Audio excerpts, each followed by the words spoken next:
Hello everybody, how's it going today? Glowplasma 231 here, back in date about chapter 19 of Märchen Crown. This chapter is titled Decided. And you know what? I've had some conflicting thoughts on this series. It's been very well documented on this channel of me being like, man, I really like that chapter, and then me going, man, I really didn't like that chapter, and sort of like this back and forth every single week, or at this point, every 2 weeks being like, hey, we're recording this video after we recorded 2 weeks ago is the last chapter, and in 2 weeks is the next chapter, right? But it still seems like this manga is running even so, I don't really know. But either way, this chapter is one of those where, spikes back up, my interest in the series, because we really get a lot of Bellina lore in this chapter, or Cinderella, whatever you want to call her. And at the end of the day, I just find it pretty interesting for the main fact of, it does seem like some pretty fun lore, you know what I'm saying? So let's just go ahead and get started talking about it. I really don't have any dilly-dallying things to say before we just hop into it. Of course, last time was chapter 18 of Märchen Crown. Michael, in his new true love form, went through and beat Ela. That's really all that happened. It was a very underwhelming action chapter that didn't really make a whole lot of sense, but really, that's all you need to know. Michael won, right? As this chapter just starts off, some narration. Shattered. Our wish is crumbling before my eyes. Of course, this is coming from Elo's perspective, as his centipede body form is just being shattered here in the moment. And of course, it works into the whole idea of our dreams are being crumpled and shattered. It makes narrative sense, right? As we just see Michael here holding out his sword made of hair in front of Ela, and Ela's body is just on the ground it's cut in half and all of this various stuff. And Bellina in the wheelchair is just no, King Ela, right? Or Cinderella, whatever you want to call her. She's no. And she's no, this can't be. It's her hand is shaking and convulsing here in the moment. She's please, my lord, get up here, feast of my blood, become better.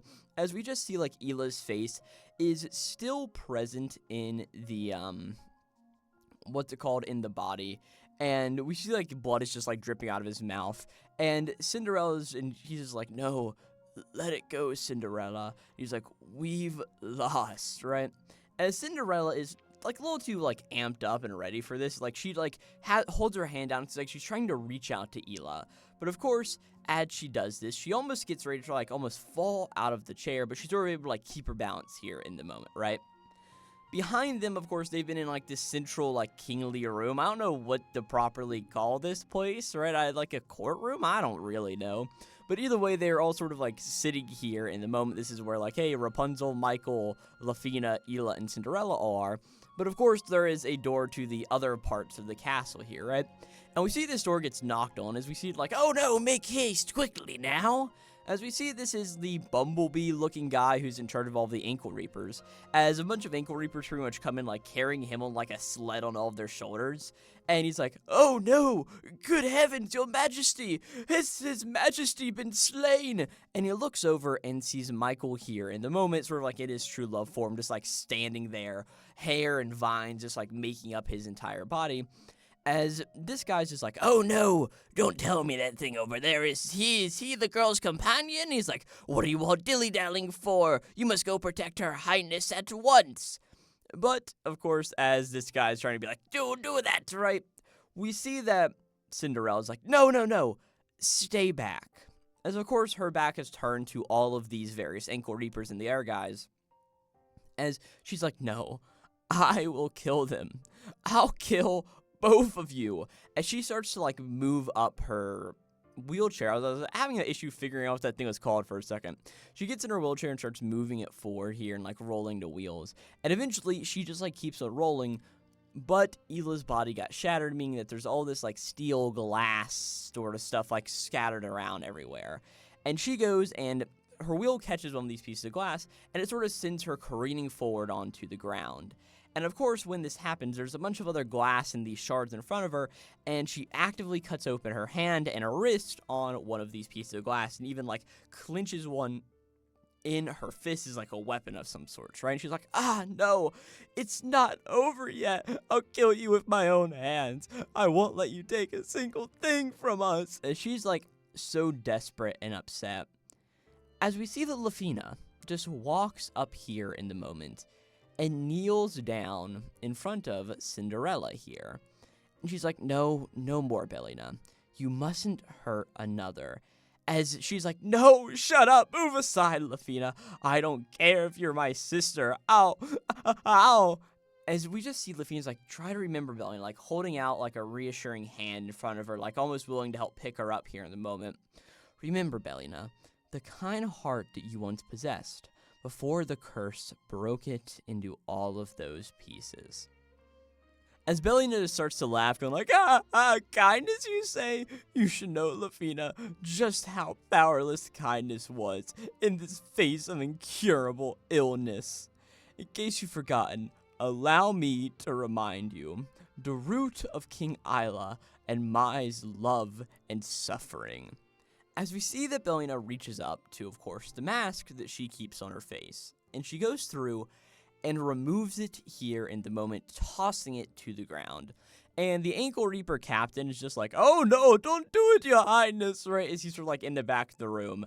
As we see that she just throws the mask to the ground, and we don't actually see her face, but just everybody's reaction to Bellina's face here in the moment.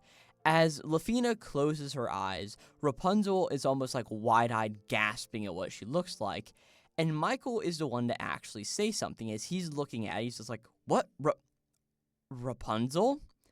As we pretty much get the equivalent of a double-page spread. It's 2 single-page spreads, but on one side, we see Cinderella, Bellina's, what she looks like, and on the other side, we get it contrasted with a full-page spread of Rapunzel here in the moment as well. As we see that Bellina looks exactly like Rapunzel. Like, the entire, like, the same eyes, the same way the nose is drawn, the same way, like, the mouth is drawn here in the moment. Like, it is a shocking, like, these two are almost the same exact person. And it's a little bit of an interesting thing as we see here, because, like, on one hand, of course, Bellina has styled her hair differently. It's like, there's enough of a virtual change there. Honestly, it's like the whole One Piece face thing. Like, Oda can't draw women besides for Nami, and they all look like Nami with just, like, a different hairstyle. It's sort of that whole idea here in the moment is like, yeah, we see that Bellina has sort of more of these hanging bangs that sort of like come right above her eyes pretty much, and of course her hair's long in the back, and of course she's wearing like earrings, this crown here in the moment, a bunch of like jewelry around her neck and all of this various stuff, while Rapunzel is more just like, hey, her hair is just long and she's a whole lot more basic, all things considered, than how Cinderella Bellina looks here in the moment, right? As we see that Bellina just says like, yes, that's right, Rapunzel. You and I are one and the same. And yes, that's what Rapunzel just said, like, man, she was like, you look just like me. I think I forgot to mention that, right? Either way, Rapunzel's just, like, really shocked to hear this. She's, like, almost silent. As Bellina just continues on saying, like, yes, cursed princesses, born from predetermined literary conventions. And she goes and sort of, like, turns her gaze over to all of the Ankle Reapers behind her.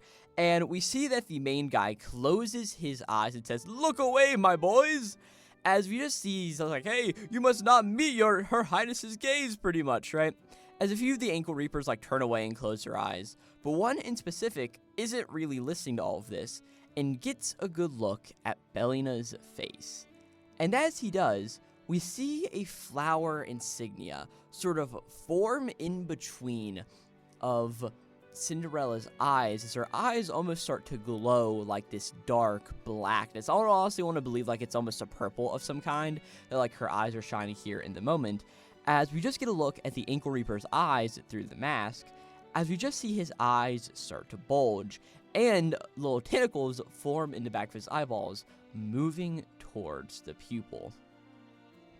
As this Ankle Reaper's like, oh, your highness, so lovely and fair, such beautiful white skin. Kill, kill, kill, must destroy your highness. As you see, like, this guy just starts to run over towards Bellina, and, like, whole arms, like, outstretched, like, really, like, going crazy here in the moment. And the Ankle Reaper sort of just, like, looks over to one of his boys and, like, holds out his hand, like, shoot him, pretty much. And we see that one of these other Ankle Reapers goes through and shoots this guy straight through the head. He is dead as he just, like, falls to the ground. Blood explodes everywhere, pretty much, right? As Cinderella is not even fazed by this, and she's like, oh, This is the nightmare I live. Not even love is strong enough to overcome it. My own mother, sister, everybody succumbed to the curse and hurt me, yielding to this curse of torment. As that is where we end this chapter of Märchen Crown, with, of course, all of our characters, mainly Lafina and Rapunzel, just looking at this situation here in the moment. As Cinderella is just kneeling on the ground, of course, she can't walk. Probably why she has to be in a wheelchair is because all of her family hurt her because of this curse of torment, pretty much, and made it so, yeah, she's wheelchair bound. I love that pretty much, right? And she's sort of like just holding that glass shard in her whole hand, like clenching it here in the moment. And yeah, that's where we end this chapter of Märchen Crown. Now, this is a little bit of an interesting chapter. So on one hand, it really feels like a quick one to go through. I mean, I recorded that entire video in 11 minutes when, like, sometimes, like, hey, I talk about, like, a World Trigger chapter. It's, like, 30-something pages for literally so much more time. But granted, this chapter really didn't have that much dialogue inside of it. It was mainly just a lot of these ideas of, oh, would you look at this, right? It's just like, hey, double-page spreads, learning Belina's true identity, and the outcomes of that, pretty much, right? We get the whole idea that Ela is, like, completely taken out here. Sort of is what it is. Michael pretty much severed his body completely in half. It makes sense that he's down and out of the fight. I do like that with Ela down as this, like, big threat, we now are focusing on Cinderella instead, which I do just like how that dichotomy works. Like, hey, we get him taken out, we've got to deal with him, and then, of course, all of the family issues that we had here with Lafina and all this other stuff. And eventually getting to the whole reveal as the Ankle Reapers walk in that, oh, like, even though Lafina is trying to reassure her sister's not taking any of it because of the prior harm that's been precededly been done by this family, pretty much, right? As it's a bit of an interesting idea as we eventually get to that pace. I mean, it's what, like 11, 12 pages into the chapter, the whole idea of like, oh, would you look at that? Rapunzel and Cinderella look the same. It's a bit of an interesting thing here is like their eyes are drawn the exact same. I mean, of course, it's a very easy like artistic choice to like go through and like show how these characters are sort of related. And to be honest, like without her mask on, I do like Cinderella's design like 10 times more. Like, yes, the mask is very defining. It lets you know who it is, but there's a lot more personality you can see whenever a character not only opens their eyes, but of course, as we see here, like she's got magical eye powers pretty much, right? And eventually seeing how one of these works on an Ankle Reaper, the Ankle Reaper tries to come after her, and it's like, hey, no, and the guy's like, look away, pretty much, and all the various stuff. Eventually getting to the whole idea of like, hey, this is the nightmare I live. Even my family couldn't overcome it. They succumbed to this curse and hurt me. This is the curse of torment, pretty much. It is a very interesting thing, is like, is she cursed as well by like the vines and all of that? But if she is, why can't she walk? You know what I'm saying? It's a little bit of a weird thing. It seems like the princesses may all unlock a power or something that involves the curse, but isn't directly influenced by it, if you sort of get what I'm saying. Like, they have a cursed ability, but it doesn't grant them the powers that all of the princes have whenever it comes to these cursed abilities, pretty much, right? Also, the other whole idea that Bellinus is like, that's right, you and I are one and the same, Rapunzel. Cursed princesses born from predetermined literary conventions. This is honestly the most, like, shocking part of the chapter for me, because, like, on one hand, born from predetermined literary conventions. To me, that clearly reads like, hey, we are all princesses based on one story or another, or one archetype or princess, or really, as it will sort of go and boil down into, one literary story, pretty much, right? Like, of course, we know Cinderella, the whole tale of the glass slipper, the fairy stepmother, or just like the stepmother or whatever it is, pretty much, and like, hey, you gotta put your feet in these shoes, pretty much, and go meet that guy. It's like that entire story, and of course Rapunzel's story of, hey, I live in this tall tower, and man, my hair is so long, and one day I use my hair to escape from the tower, pretty much, right? It sort of gives all of these ideas here in the moment, leading up to the whole idea of like, okay, what are these princesses really? Which is something that I really actually want to know now. Like, this chapter really brought me back into Märchen Crown's story in general to be like, man, we do get a lot of interesting plot points here, and I'm going to be very interested to see how it all sort of plays out here, which, honestly, after the whole Michael and Ela battle that wasn't it, Chief? And I really wasn't wanting to end the way it did, being like, man, Michael gets revived a third time with a brand new power. If this is going to be how every single battle goes, Akasa Kasa, I don't know if I want to continue reading your manga. But either way, it's just like an interesting chapter there and about. I did enjoy it though. As I mentioned earlier in the video, the next chapter is going to be coming out on the 24th of September of 2025. So, would you look at that? We have 2 weeks to wait till the next Märchen Crown chapter. Is this manga just like bi-weekly now? If it is, just tell us. None of us are very like upset if it does become one, but it's just like, man, we got one chapter on August 27th. Granted, the chapter before that was a week wait. Then it was, hey, 2 weeks to this chapter, now 2 weeks to the next chapter. I'm not complaining. Manga need to get their breaks. I understand that, but it's also just like a little weird there. Also, if any of you guys know about when the first volume of Märchen Crown comes out, please let me know. I think it should be soon, being that we have more than enough content for a volume 1, but every time I like search up, let me just search it up again right here real quick, like Märchen Crown manga volume 1. And I go search it up, and I just get nothing on a volume 1 of the series. I literally just get all of these ideas of, oh man, would you look at that? Here's chapter number 1. So if you guys know when the volume release of this is coming out, I was sort of thinking, like, maybe if this story, like, wraps up succinctly enough, it'll be, like, one big volume at this point. But, like, I also don't think that's going to happen, because this is, like, a Shueisha published manga through Young Jump. So, like, I don't really know. But either way, if you guys did enjoy this video, well, thank you very much for watching it. I'm Glowplasma, or at Glowplasma on YouTube and other places. Do you guys know I have a gaming and TCG channel I occasionally put videos on? You can go check those out in the respective links. I'm pretty sure it's all linked in the description box of this video. Along on the description box of this video, along with the end card of this video, is going to be a playlist of all the Märchen Crown content I have done.